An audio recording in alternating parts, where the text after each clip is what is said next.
శ్రమ చేసే అలవాటు మీ అందరికి ఉంది కాబట్టి మీరు ఇక్కడ ఉన్నారా. కానీ శ్రమ చేసేటప్పుడు ఎందుకు చేస్తున్నారు అనేది మర్చిపోకండి. ఈ సమాజానికి ఇది చేస్తానని రోజు రోజు మనసును గుర్తుపెట్టుకోండి. ఇప్పుడు నువ్వు పరిగెత్తేటప్పుడు కింద పడితే ఏం చేయాలి? అలా చేసిన వాడికి ఇంకేమన్నా ఆపగలగదా? నేను ఎనీవన్ స్టాప్ యూ చెప్పండి.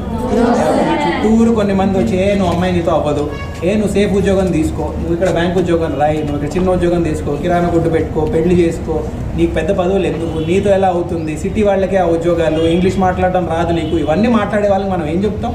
నీ జీవితం నువ్వు చూసుకోరా, నా జీవితం నేను చూసుకుంటామని చెప్తా కదా. చేస్తారు కదా. వెనక పడతారా? ఎవరన్నా పాటిస్తారా?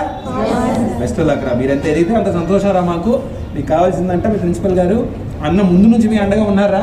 10 సార్లు అన్న చెప్పుంటాడు, సమయం లేక రాలేపోయా, రావాలి సార్ మీరు, రావాలి సార్ మీరు, రావాలి సార్ మీరు. కంప్యూటర్లు పెట్టింది మీ అన్న, ప్రిన్సిపల్ గారితో మాట్లాడి ఇవన్నీ సౌకర్యాలు తెచ్చింది మీ అన్న. నిజంగా ఒక అన్నలాగా ఉన్నాడు రా మీతో. చూడండి, బాగా ఎదగాలరా. మీ వయసులో ఒక మొక్కలాగరా మీరు. మొక్క నాటినప్పుడే దానికి నీళ్లు ఎరువిస్తే ఎదుగుతుంది. వయసు గడిచిన తర్వాత అది సన్నగా చెట్టు అయిన తర్వాత ఎంత వేసినా ఎదగదండి. మీ వయసు అలాంటిది. ఇప్పుడే మీరు చూసుకోవాల్సింది కొంచెం ఎక్సర్సైజ్, కొంచెం ఫుడ్, అవి కూడా ఇంపార్టెంట్. చదువుతో సహా మేనేజ్ చేసుకోండి. ఇంకేం కావాలా మనకి ఇక్కడ?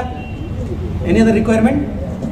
అంత బాగానే ఉందారా? ఇప్పుడు చెప్పకపోయినా మీ ప్రిన్సిపల్ గారు చెప్పండి, మళ్ళీ చూసి అందించాల్సిందిగా అందిస్తాం. ఓకే, మీరు మాకు ఇచ్చే మాట ఏంటి?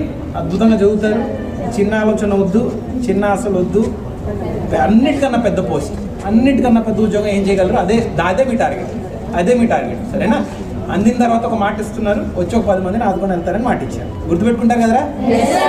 బెస్ట్ లక్ అందరికీ. సంతోషం. మళ్ళీ ఒకసారి కలుగుతాం. సరేనా?